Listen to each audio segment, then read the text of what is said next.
Hi, good afternoon, good evening, good night, good morning, wherever you are. It's Abs of October Red, and I thought I'd do a little bit of a update. I was contemplating going live, but then I said, nah.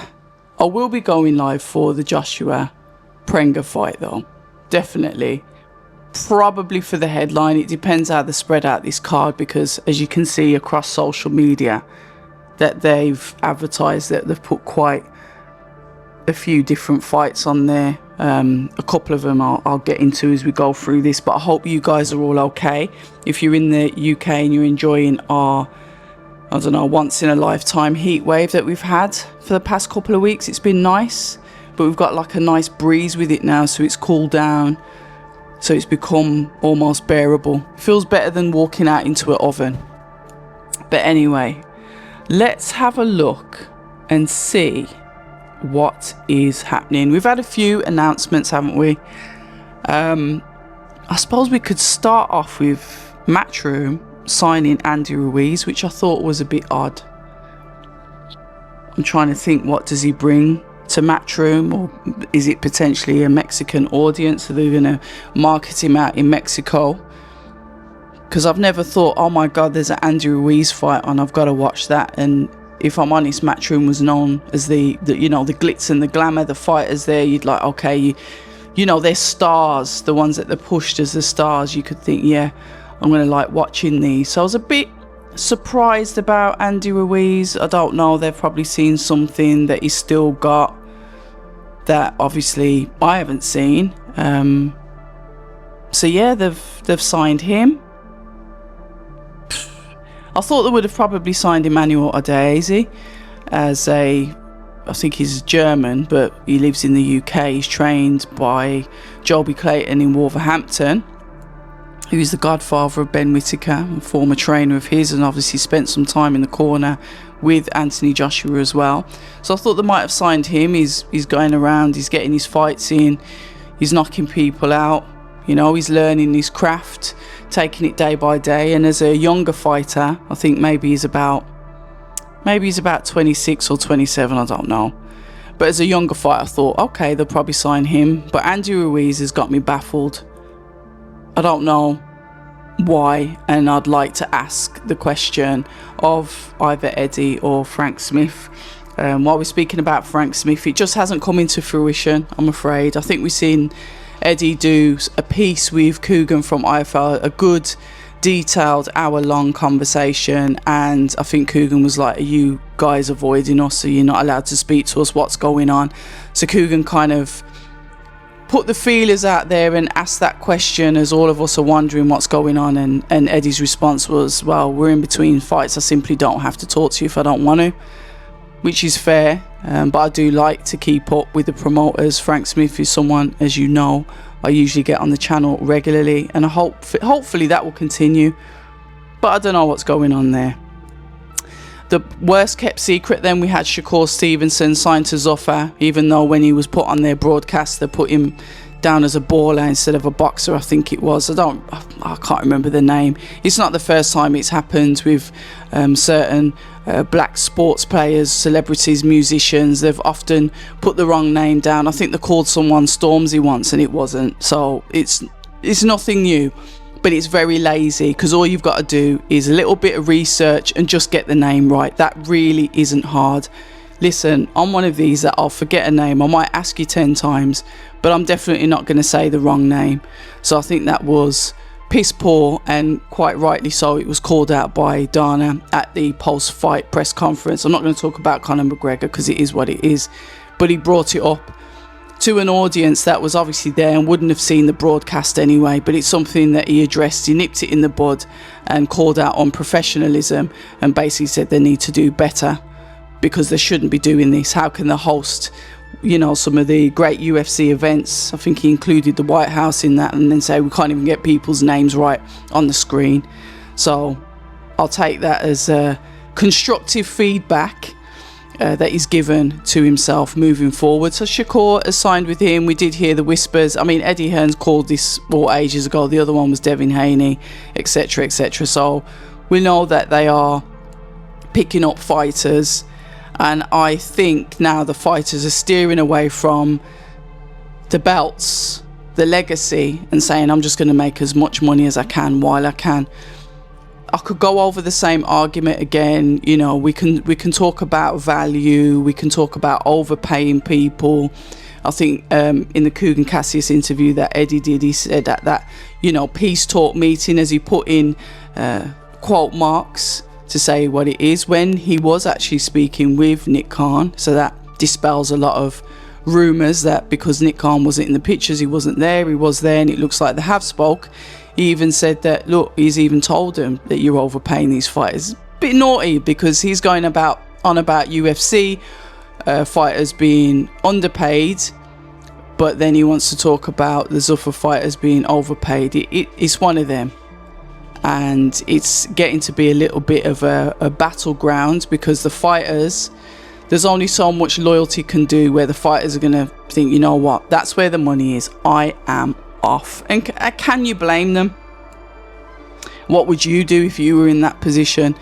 And it's never about, you know, going after more money. It's how you deal with your business partners, your former partners, before you actually leave them, before they become your former partners. I'm a fan of etiquette and respect, and it's the way you do things.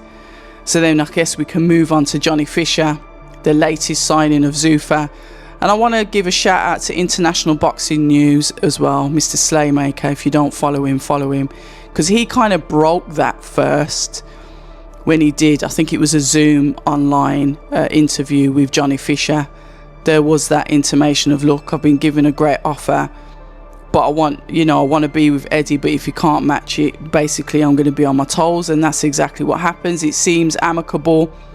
Eddie's always done this, and I do like the way he does it. He's like, yeah, but he's never going to be like a world champion. I'm not saying anything bad about him, but you know, it's Johnny Fisher, isn't it? And it's like, wow, there's always that parting dig, like, you know, it's always there, and I get it.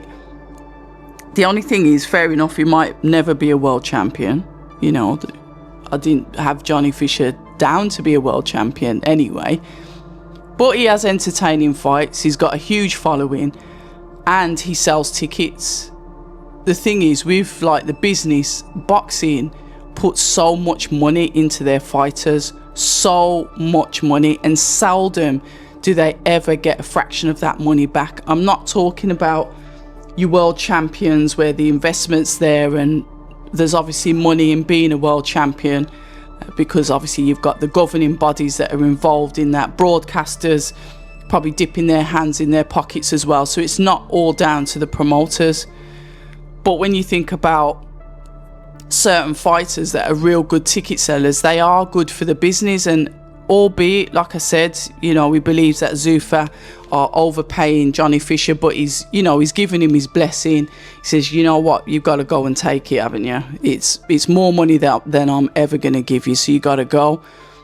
But then, like I said, it's revenue, and albeit that revenue probably wouldn't have balanced out if they even tried. I think a quarter or a half is what Eddie was saying, but it's one of them that, you know, some revenue has gone from the business. That's the way I see it. I mean, if I spoke to one of the guys, Eddie or Frank, that could put me in my place and say, well, actually, you know, Johnny does create a bit of revenue, but, you know, obviously they're going to cope without it, but it's not the be all and end all, and there are other fighters that might not be as forward facing as Johnny, but they do sell tickets, they do make us money.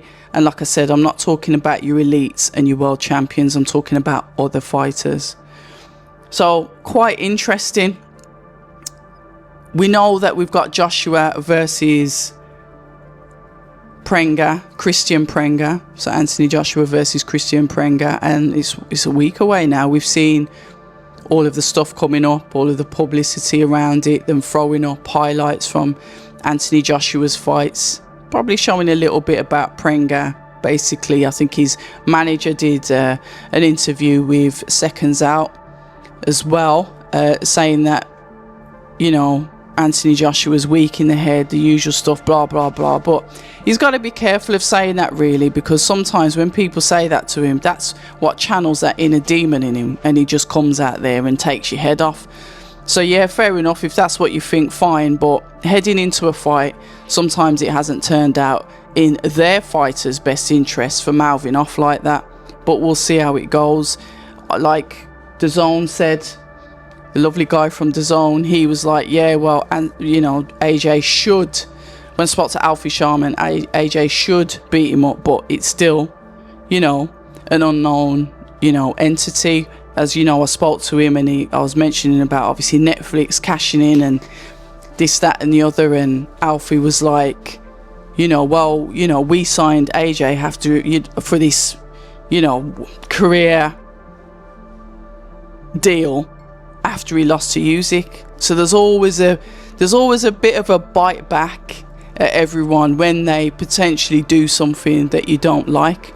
I think sometimes us, like that, watch on the surface, I don't, because I always look at the business side of stuff. We don't see the little snidey little digs that people will take at you when you do slightly piss them off, or you don't do 100% as what you've been told. Yeah, AJ should go in there and blast that geezer out, because the night before, let's not forget, Tyson Fury is fighting Marius Wack in Thailand. You know, that's fight's going ahead. So you got one fight the night before and the other fight the night after. I think that's brilliant, because to me that shows that there is some consistency, that they are going to come together and fight. I'm hearing, I think Eddie Hearn has suggested November, and we've got the hoo-ha. If you're going to do it in the UK at 2 a.m, just do it in the US. You know, what's the point? Like you said, the council's going to allow people to be like roaming around the streets after a fight. How many people are going to be at the stadium falling out into the street 5-6 a.m, because these stadiums are in residential areas, they're not in the middle of farmland in the middle of nowhere. So there's a lot to take into consideration. If they do it in the UK and people want to be there at 2 o'clock in the morning and 5 o'clock in the morning, that's up to you. But to me, if you're doing it to suit the American audience, you might as well just do it in America. But you guys can shoot me down in the comments. But to me, it's pointless doing a USA time in the UK. I've heard it's happened before. The purists and the pugilists can jump in and correct me if I'm wrong. But why are we catering to an audience that probably doesn't really care about that fight? But Netflix, US, and I think they've put out the figures, was it 30 million or 33 million? You know, those magic numbers, the threes, that AJ had when he fought Jake Paul. So, and that was obviously on the US time. So when you're looking at the viewing numbers, and you've got to remember that Netflix is at pay-per-view. This is not going to be a pay-per-view fight. This is part of your subscription. Yeah, which is great. Am I going to moan if I'm sat at home and I've got to get up at midnight to watch the fight? No, because I did it when he fought Jake Paul. So like I said, if you're going to do it that time, it's easier for me to just roll down the stairs and put the TV on if I'm going to do a watch along. Otherwise I'll just watch it quite comfortably in my bedroom. And it's one of them, like I said, it's Netflix. It's accessible to absolutely everyone at no extra cost. So I think Netflix and obviously the Saudis are going to have the final say with that. But to me, it's pointless doing it in the UK at US time. They've also added a couple of people to the card. Hamzah Sheeraz and the guy, I know the guy because I'm sure he was supposed to fight Troy Williamson. You know, when Troy Williamson was waiting for Callum Simpson to get better and he arranged to go and fight on the Saudi card and everything was sorted, and you know, he wanted to make some money in between waiting for Callum Simpson, and then the boxer says, no, you can't do that because you got to do the rematch. I think I could have done all that speech and it's a different geezer, but I think it's that guy. So he's going up against Hamzah Sheeraz. I did watch him box, and I think, you know, no, and I never do like the disrespect any of those guys do what I can't, but I think Hamzah that we know, I don't think that's going to be a problem for him, and obviously it's a world title fight as well, so I'm not complaining about that. They've added that to the card. and I think that it's good that they've put a couple of world title fights on there. Obviously, as we are, you know what we're like as fans are, we're going to moan, oh, is this it? You know, I don't know who you expect to be on the card, but it is what it is. You've got the headline, and one of the things that I did learn from the promoters is that when the headline is really expensive, and to be fair, they've got 2 world title fights, so they're not going to scrimp on the payments for them. You have to be, you've still got to be aware of budgets. So sometimes you have a top end heavy card, and then you may have fighters that you don't know particularly well. It doesn't mean that they're rubbish, it doesn't mean that they're crap, it doesn't mean we should write them off just because we don't know them. There could be some real good fights on that card. I've seen BCB from Warsaw put up Black Country, they've got a fighter on there. I think Dean Lewis that trains TMA 8, and I think he's got a fighter on there. So there's people on there, you know, give it a little bit of credit. I think we're too harsh to say, oh, this card's rubbish just because we don't know who's on there. Give them a watch. You don't know, do you? You could become a fan of these unknowns. So I like, on that card, I actually like Josh Kelly versus Kievan Ajako. I like that fight the most. That's I think that's an IBF fight, world title fight, I believe, and I like it so much. I want them two to go at it. Even though Kelly, ideally, I'd like to see fight Conor Benn. I don't know what weight that's at, but whatever. But this is a very good fight, and I think that's going to be, potentially, that's going to be the show stealer. So I'm looking forward to that. I think that's a great announcement for it. And obviously, not looking too far forward, you know, we've just covered, obviously, Joshua and Fury and the start times. We've gone over Andy Ruiz. We're looking at Zuffa Boxing. Shakur Stevenson's gone over there. Johnny Fisher's gone over there. And we've got an Australian former world champion, Jason Maloney, that's, you know, signed or allegedly signed as well. He's looking to recruit a lot of the established boxers and basically take away the maths of fighting for world titles. They've said that, yeah, we're prepared to work with the governing bodies, but let's face it, they're signing people, they're matching them up, and they're letting them fight. And like I said, you guys can shoot me down in the comments, because of the way that the belts are. Isn't that a cheaper way for the fighters to fight, because they've not got to worry about sanctioning fees, and they can just, you know, fight the competition? Look, devil's advocate with it, but like I said, I don't mind about that side of it at the end of the day, because we've seen the politics with the belts. We've seen that the belts have sometimes held up the division. We've seen certain fighters cling on to the belts, then other fighters not get opportunities. Alexander Usyk, fair play to him, has relinquished all of them. Like I said in my previous video, I think that pissed off Maurizio, because he found out via social media, instead of having a polite email saying I won't be paying you how much thousands for your belt anymore because I've given it up. I mean, look, that's going to piss anyone off, isn't it? So we will see. Diego Pacheco as well is fighting this weekend. I've got a lot of time for Diego Pacheco. When I met him, he came over to the UK. It's when he fought on a British card. I think it was Liverpool, if I'm quite right, a few years ago. Fantastic guy, lovely to speak to. And he came over with his Mexican trainers. I think it was JL Academy. I think Sonny Edwards has done some work with them. We still follow each other on social media now, because I was speaking to them about the boxing. Obviously, I think he was in the same camp as Benavidez, probably sparred Canelo. But he's gone to Buddy McGirt, and I think he's been with him solely just leading. I think this is going to be his first fight with Buddy. I'm not too sure. But let's see how that fits in. Why he's changed trainers, I don't know. But whatever. And we'll see how he fits in with Buddy. But that fight's this weekend, and I am looking forward to watching that fight, because I am a fan of Diego. I think he was Matchroom's youngest signing. I think he was like 16 when they first got him. So yeah, good fighter. Obviously, we've got Katie Taylor's fight coming up at Croke Park, her farewell. I've seen something on the internet. I'm not sure about Amanda Serrano potentially hanging the gloves up as well, but we'll see what happens there. Obviously, Queensbury has got Mozitama Filiperkovic coming up. I'm hearing that there is going to be a 7x7. I know that there's going to be a magnificent 7. I've heard about that as well. So I know that Queensbury's got some bits and bobs lined up. Obviously, Matchroom have announced that they're going to be doing a Birmingham homecoming fight. even though it's from Wolverhampton, with young Ben Whittaker. So I'm looking forward to that as well. I think Tunde Ajayi was on TalkSport and he was saying, listen, we'll take any of them fights. And I think TalkSport was saying, I don't think Ben Whittaker should fight Anthony Yarde. I'd rather see him with Willie Hutchinson.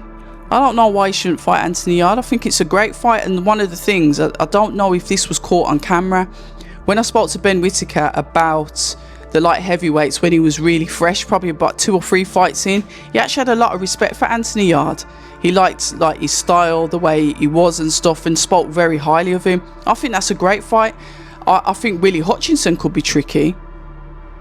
That's a fight I probably wouldn't steer him to like straight away, but we'll see what happens. You know, potentially, if you remember, Ben Whittaker was down with the WBC silver, and it was supposed to be him versus Joshua Buatsi. God knows what's happening with Josh. Is he gonna be on the 7v7? He's gone quiet after the Zach Parker fight. I'd like to catch up with him as well. And you know, I spoke to him fresh off the fight. You know how much time I got for Joshua Buatsi. I was let straight into the changing room. He did that conversation with me straight after, like, you know, when you want to talk about Raw, it's like immediate post-fight conversation. What's happening with him? You know, and what I will say as well, Chef Clark, when he fought Vidal Riley, was with Virgil Hunter, and I was like, what are you doing? To Chef, I didn't interview him because I spoke to Vidal Riley, because he was sort of like, you know, just keeping a low profile, getting on doing what he's doing. But then when I saw that he left, obviously Virgil, and he's got another trainer now, I thought, yeah, great news. And obviously we saw what happened with him. He went down, but he was able to get back up and go on to win the fight against Jack Massey. So what is Joshua doing? Is Josh still with there's so many questions.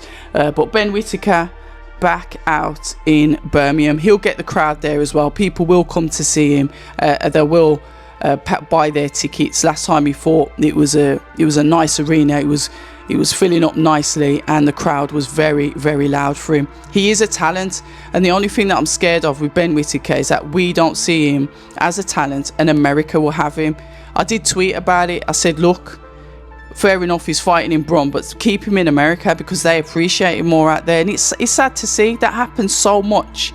It happens in lots of other things as well, acting and in other types of sport. The Americans take on certain people that are British more than the British will, and then you wonder why all the Brits are like going over there or spending more time over there or doing what they're doing over there. Is because they're appreciated. You go where you're appreciated and not tolerated.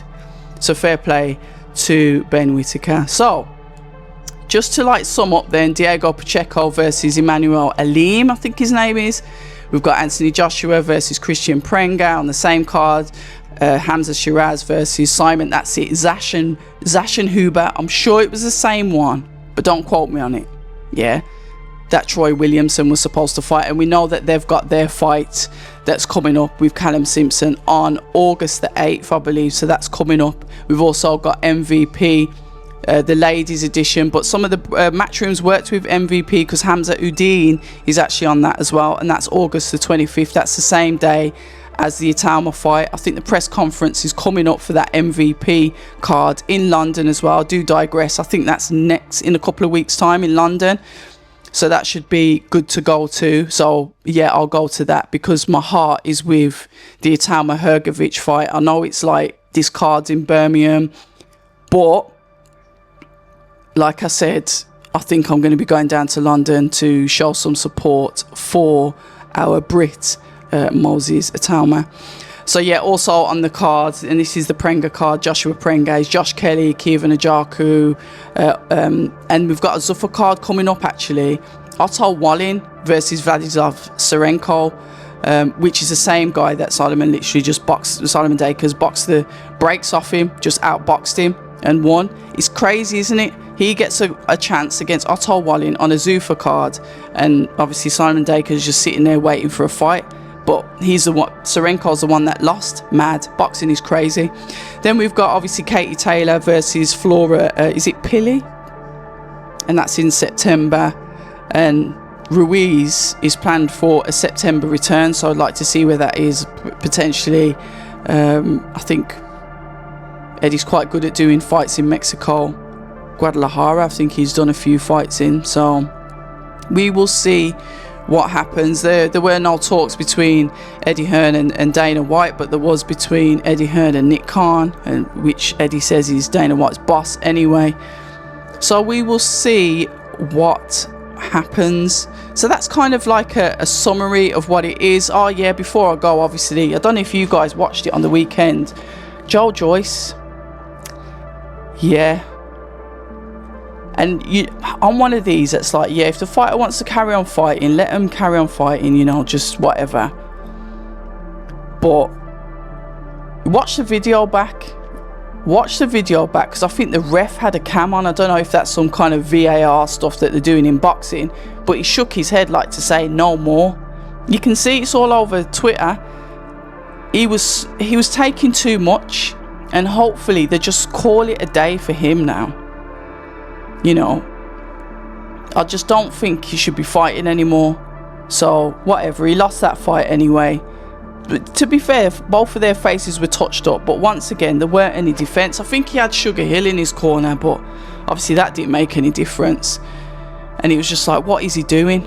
Just get him out of there. You know, I hope that he, you know, has a happy, healthy retirement. But I just think, you know, sometimes with these fighters you need saving from yourselves, man. How much money can you have? How much money will it take for you to just sit down and say, you know what, I've had a good run, I'm just going to leave it now and go off into the sunset? Easy for me to say, yeah, I'm not the one that's cashing the checks, I'm not the one that's taking the risk. But it's not nice to see somebody get bashed all over the ring, and when you said before the fight, I don't even know why he's fighting, why is he in the ring? Do you know what I mean? Then obviously Peter Kadiru was a last minute replacement for Tony Yoka to fight Gassiev, and he just looked like he wasn't in shape, but it's short notice, so what can you say really? He just looked out of shape and unfit, and Gassiev battered him, didn't he? Obviously retains the belt that he was elevated to win, but you can argue that he's actually won it. I don't know where Kadiru was in the rankings anyway, and that's the things when the belt's vacated. But to be fair to Gassiev, that's a short notice fight, and I haven't checked the rankings. Like I said, you guys can have a look and check the rankings and see where Peter Kadiru was, but was it fairly matched? Was it evenly matched? And what's going to happen with Gassiev now? Because he's gonna come up, there's going to be some killers that are going to want that belt, so we'll see what happens with him and how long he manages to keep it. And you know, he's probably not going to have to keep on fighting in Russia. He's going to have to come out of Russia. I think his last 2 fights have been there. What's happening with Tony Yoka? It hurt his back. His career is just like all over the place as well. Trained by Don Charles. I don't know what's going on there. So, yeah, boxing, it's all over the place, but there's still some kind of structure to it. We are still moving forward. The fights are still being made. Odd signings, good signings. And that's where we are. It's proper. Like I said, I've said to you like time and time again, I'm going to give it a couple of years, see what the structure is of boxing in 2 years. So that's what, 2028, this time summer 2028. So, you know, touch wood, hopefully I'll still be here doing this reviews or whatever. We'll be able to find out where it is. It's too early at the moment and it's a little bit disjointed, but you know what I'm going to ask you guys to do? Just let me know what you think in the comments. It's important to hear what you guys are thinking, because sometimes I might go off on a tangent just thinking crazy stuff. So it's your comments, feedback, everything is always welcome. So enjoy your week, and as we say at October Red, stay ready.